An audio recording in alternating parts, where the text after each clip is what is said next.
I want to go, because you're so connected to the Niners, to the Deebo Samuel deal. I said this the other day, having been in the media for 25 years, one of the annoying things about the younger media, because I think most people work very hard and I encourage and I root for them and I'm going to hire some of them. But there's this sort of just pay everybody, pay Dak, pay Zeke. Well, now the Cowboys, you see what happens when you pay a running back 2 years early. The Cowboys are bailing water. Dak, he's a B plus quarterback. You see what happens when you pay guys like that. Yeah. So the Deebo Samuel is, you got to pay him. And my takeaway is, his style will not age well, period. Secondly, Shanahan leans into that style. Third, Kittle is already sort of a weathered player. So do I want Kittle and Deebo to be my two highest paid offensive guys? And I said this, go look at the Rams' best players. They're always available. Jalen Ramsey, Matt Stafford, Aaron Donald, Cooper Kupp, Bobby Wagner. Always available. Trent Williams been hurt. Garoppolo's been hurt. Deebo's been hurt. Kittle's been hurt. I don't think it's a slam dunk. I would struggle to pay Deebo Samuel. Well, I think on the big picture there with the Rams and the Niners, philosophically, they play a little differently, right? The Rams are more spread it out, throw it around. Kyle Shanahan, which is ironic because when you think young coaches in football, you think throw it around the yard, score a bunch of points, Lincoln Riley, Sean McVay. Kyle is much more like Jim Harbaugh, wants to ugly the game and have a war zone. And it's separated the Niners, their two playoff runs, 2 of the last 3 years, because they come in like a heavyweight fighter, Mike Tyson, and teams aren't ready for it. That's right. But they lose guys when it's a little off. You lose these Harbaugh, Navarro Bowman, Upati, guys shattering ankles and legs, and happen a little bit. Kyle Shanahan's running backs drop like flies. Yes. His dad's did too, because he will just hammer the run till the cows come home.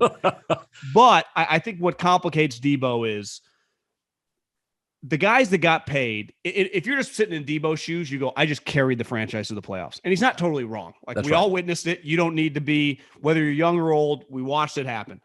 But all the guys that got paid, Stephon Diggs has dominated for multiple franchises.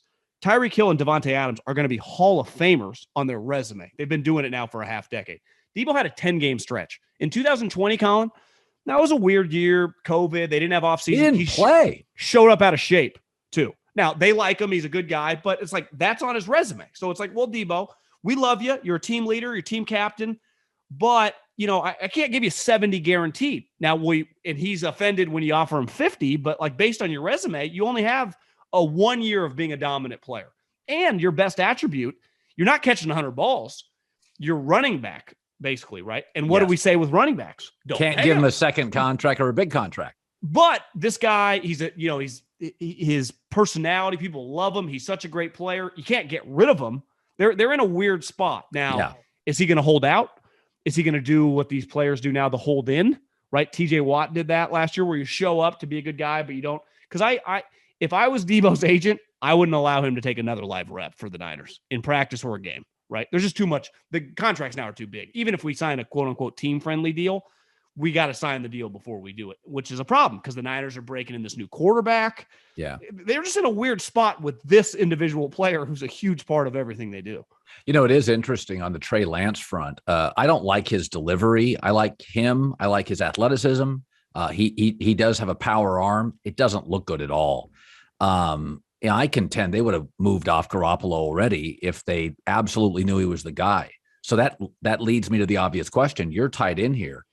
They have reservations about Trey Lance, right? Yeah, I think these next 2 months, when they're on the field, now granted, it's just shorts and T-shirts, but just his command of the offense, his running the offense. I mean, Kyle, again, for a younger guy, is really an old soul. He's much more like his dad, like Bill, very old. He would easily play again with Jimmy Garoppolo if he doesn't think Trey's ready. But Trey's going to get the shot because Jimmy, even though he's technically still on the team, is injured, can't throw. It's all Trey. So this offseason, I would imagine Kyle's going to throw the kitchen sink at him, everything he learned last year, and just evaluate the 2 months of him running all the drills with all the reps. And if he feels good going into the summer, now granted, football, you're not in helmets and pads, the game's way different. But I do think he'll feel better or he'll have his reservations and then Jimmy might stay. I want to go to the NFL draft because generally I'm pretty wonky on it. I love it. It's a weak draft. It's a bunch of, it feels like the first couple of rounds are a lot of second round, late first round players. Even the guys I like, I think Aiden Hutchinson is going to be a really nice player. I don't think he's Chase Young. I don't think he's a Bosa. No. I don't think he's TJ Watt. And here, I was saying this to a friend the other day, a lot of bad teams and bad front offices have multiple first round picks. So take me into as a former NFL scout. So the Packers have 2 firsts at the end of the round, late firsts. They have no number 1 or number 2 receiver. Randall Cobb is probably a 4. Alan Lazard's a 4. Amari Rogers, the slot kid from Clemson, is a fairly weak 3. He was like a return guy last year.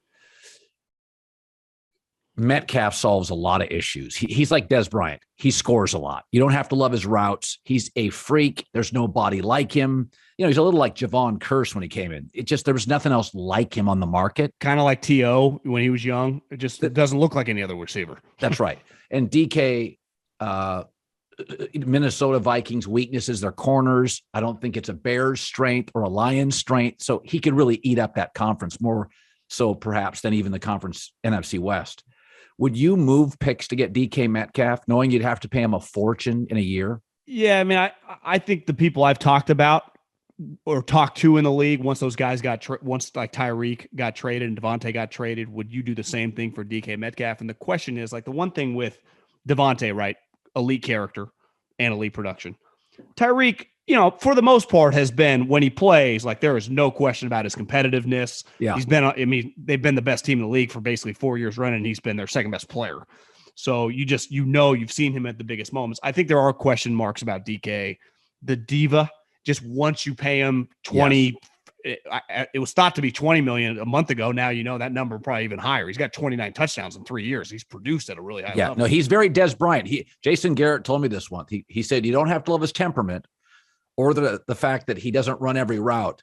He scores touchdowns, and that's a lot. And that's Metcalf. He gets to the end zone a lot. Yeah, because his speed is elite. I just go back to John Schneider, and isn't the point of being a GM, like, ultimately the Russell divorce had to happen. Isn't the point of being a GM drafting guys in the second, third round and landing guys like DK and then keeping them in his prime? Like, wouldn't you just want to keep him until you figure out your quarterback situation? Because ultimately, whether Pete leaves in a year or whatever, and you get John's got a pretty good chance probably of getting another coach, you would say.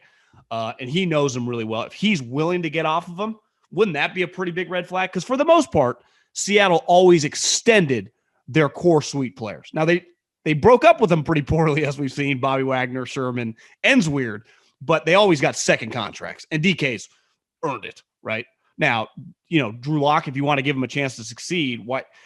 The other thing with John Schneider is he's always been adamant, and I agree with him, is they never have 32 players on their draft board that are worthy of a first-round pick. That's why historically when they were good, they always traded out of the first round, because it's like, well, I'm drafting 27th, but I'm going to take a guy that I don't view as a first-rounder, then I pay first-round money. So he always traded back, or for players. Now, it didn't always work out, but I understood the logic. Right. So part of trading Russell this year, which made sense for him probably, is I get a sweet high pick. So even if I do trade back a couple spots to acquire another second, I'm still picking at 14 or 18, or I want to stay at whatever they're at, 9, right, or 10. Right. So he's got a lot of wiggle room to really improve his team and still, quote unquote, be competitive. Now, I don't think Drew Lock's any good, but do they end up with Baker Mayfield? Which kind of feels like that's the only place that Baker's going to end up. And then, Baker's just solid. They have some talent around him. Maybe they could be somewhat competitive, right? Yeah.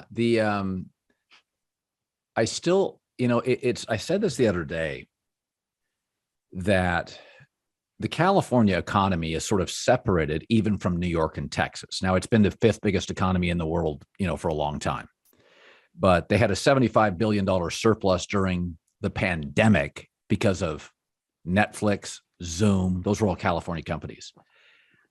Have you noticed how few stars, marquee players now, New York and Boston have combined? About 7, and 2 are hockey players. And California now, we did a list the other day.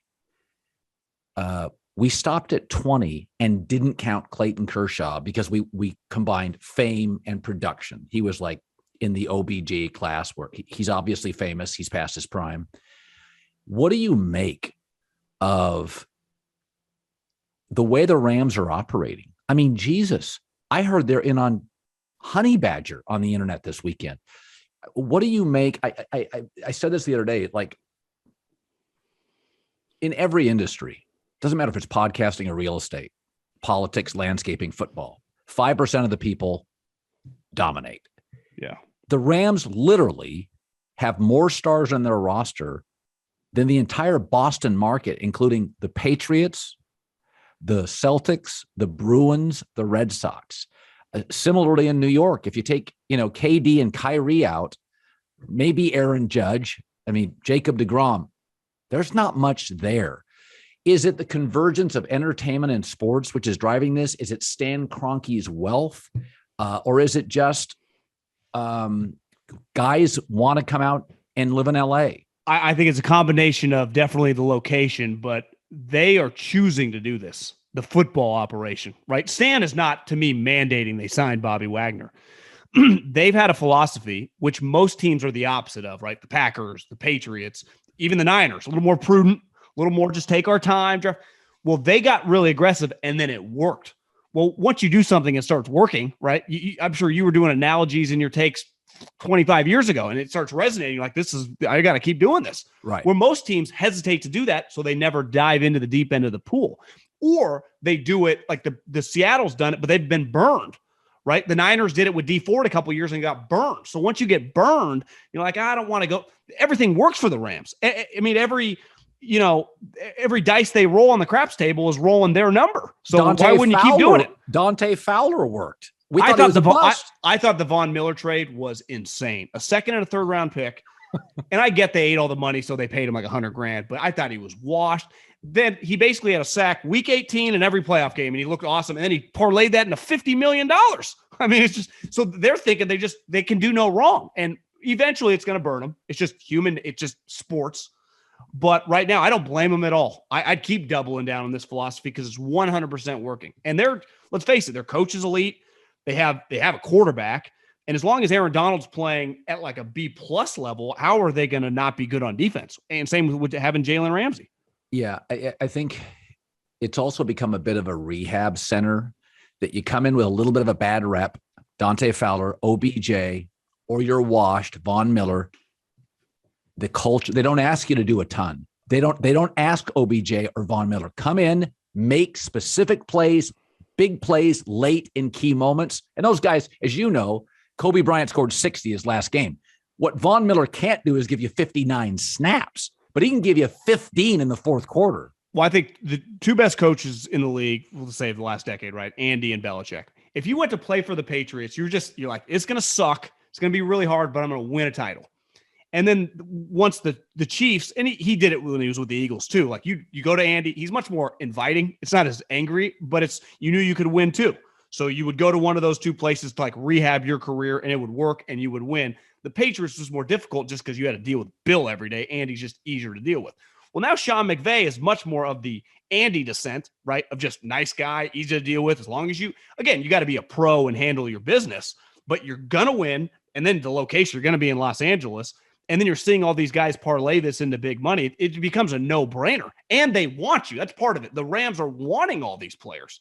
Like the Packers don't want Bobby Wagner, right? But a lot of teams don't because I've been in these meetings. It's easy to just hesitate on stuff. Like, let's just, slow play it, relax. Because for the most part, historically in the NFL, that is the right philosophy. Right. It is. John Middlekauff, 3 and Out, the volume. Great seeing you, buddy. You're crushing. We love you. And we'll talk soon. Love you too, Colin. See you, buddy.